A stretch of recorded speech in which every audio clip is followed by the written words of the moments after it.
anak kecil dibunuh. Itu kan karomah.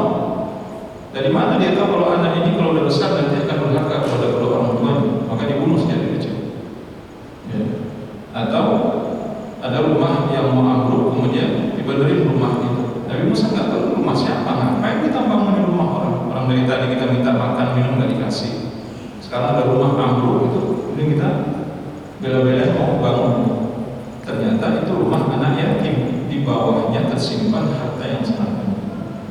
Orang tuanya adalah orang tua yang saleh ya, semasa hidupnya.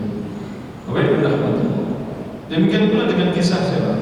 Kisah orang yang berilmu. Sebutkan qissatul ladzi indahu ilmu min al-kitab wa ityanihi bi'ashr Bilqis ila Sulaiman alaihi salam.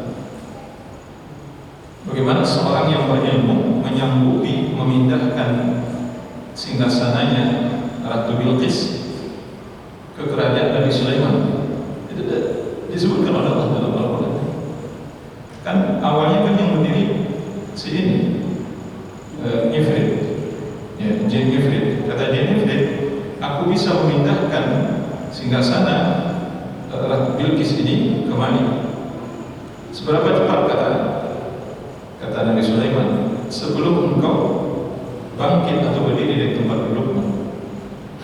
Kemudian ada yang lain mengatakan, yang mulia, saya mampu mendatangkan singgasana Bilqis itu kemari sebelum engkau mengedipkan mata. Mana yang lebih cepat? Lebih cepat orang berilmu ini ternyata. Gitu. Akhirnya orang berilmu itu mendatangkan singgasana Bilqis itu ke sebelum Nabi Sulaiman sempat mengedipkan mengedipkan mata itu sudah sampai ke sana. Masya Allah. Itu apa namanya? Karomah. Karena orang ini bukan nabi, itu karomah namanya. Itu disebut dengan qudrah. Nggak bisa dilakukan oleh orang biasa. Ini mendatangkan sesuatu yang nyata, benda dinyatakan didatangkan ke sana. Demikian pula dengan kisah siapa? Kisah Maryam misalnya. Maryam itu diberikan oleh Allah mukjizat. Apa bentuknya? Bisa melahirkan anak tanpa berhubungan badan dengan seorang suami. Itu mukjizat. Mukjizat karamah yang diberikan Allah kepada Maryam. Kita tak pernah berpikir itu mukjizat. Kemudian ketika beliau sudah melahirkan, Maryam setelah melahirkan, Allah Subhanahu wa taala perintahkan kepada Maryam untuk menggoncang pohon. Seberapa kuat Maryam bisa menggoncang pohon kurma? Kuat nggak dia membawa ini? Tapi cuma dengan begini kan tangan beliau, akhirnya buat umat rontok. Dan ini Allah sebutkan misalnya di dalam surah Ali Imran.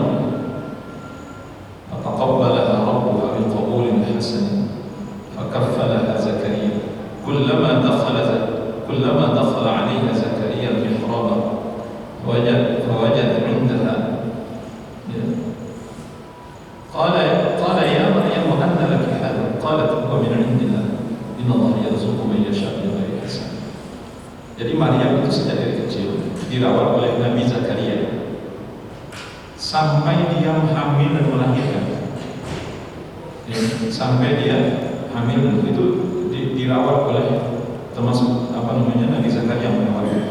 Nah, Maryam, Bapak Ibu Allah, Maryam itu selalu mendapatkan makanan entah dari mana datangnya. Sampai-sampai Nabi Zakaria, Nabi Zakaria selalu merasa sangat aneh. Anna laki hadha, dari mana engkau mendapatkan makanan sebanyak ini? Ada makanan ini, makanan banyak makanan di mihrabnya. Kullama dakhala 'alaiha Zakaria, ketika Nabi Zakaria masuk ke dalam mihrab itu, dia lihat banyak makanan. Ini Maryam, makanan dari mana dapatnya? Apa kata Maryam? Qalat huwa min 'indillah. Ini makanan semua datang dari Allah. Inna Allah yarzuqu man yasha' bighairi hisab. Sungguhnya Allah memberikan rezeki kepada siapa yang Dia kehendaki tanpa batas. Masya Allah. Itu karamah, itu karamah. Dan karamah lainnya. Tapi sekali lagi, karamah ini benar datang dari Allah, bukan datang dari setan. Jadi kalau ada yang nggak terbakar, bisa terbang, bisa berjalan di atas air, nggak basah, itu maksudnya nggak tenggelam dia, nggak tenggelam, itu maksudnya itu apa namanya? Kharitu asyaitaniyah. Itu luar biasa saudara, tapi datang dari setan. Makanya disebutkan oleh Imam Taimiyah rahimahullah, ada auliya ar-Rahman, ada auliya syaitan, ada wali Allah ar-Rahman, ada wali setan. Ya, beda kan saya bilang. Wali setan itu yang pertama, dia bukan orang yang soleh dan taat. Masa orang nggak sholat nggak apa-apa, kemudian dia bisa aneh-aneh disebut wali. Wali setan itu wali setan. Karena kalau dia wali Allah pasti dia soleh, taat dan bertakwa kepada Allah. Seperti para sahabat radhiyallahu anhum. Mereka ini adalah wali Allah yang paling utama, para sahabat dan para ulama yang mengikuti belakang mereka. Dan kita tidak tahu, mungkin ada di tengah-tengah kita ini yang wali-wali Allah. Tapi sebenarnya bagi hamba Allah yang saleh taat, menjauhi dosa dan maksiat dan taat kepada Allah, itu adalah wali Allah. Cuman kan nggak ngaku-ngaku wali aja sebenarnya. Kalau itu wali sebenarnya. Banyak wali juga di tengah-tengah kita ini, cuma kita nggak tahu Pak, karena nggak ada yang ngaku jadi wali itu. Nah, beda dengan orang-orang sufi, tarekat, ya, sebagainya.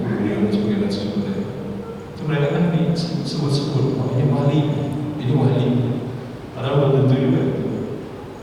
Allahu a'lam bishawab. Jadi pelajaran kita malam ini mudah-mudahan bermanfaat insyaallah. Semoga apa yang kita pelajari dapat menambah wawasan kita dan meluruskan pemahaman kita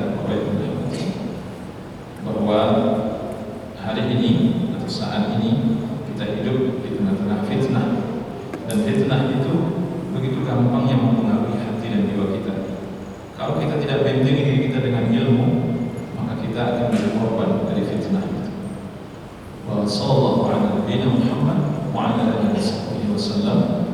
Subhanakallahumma wa bihamdika asyhadu an la ilaha illa anta astaghfiruka wa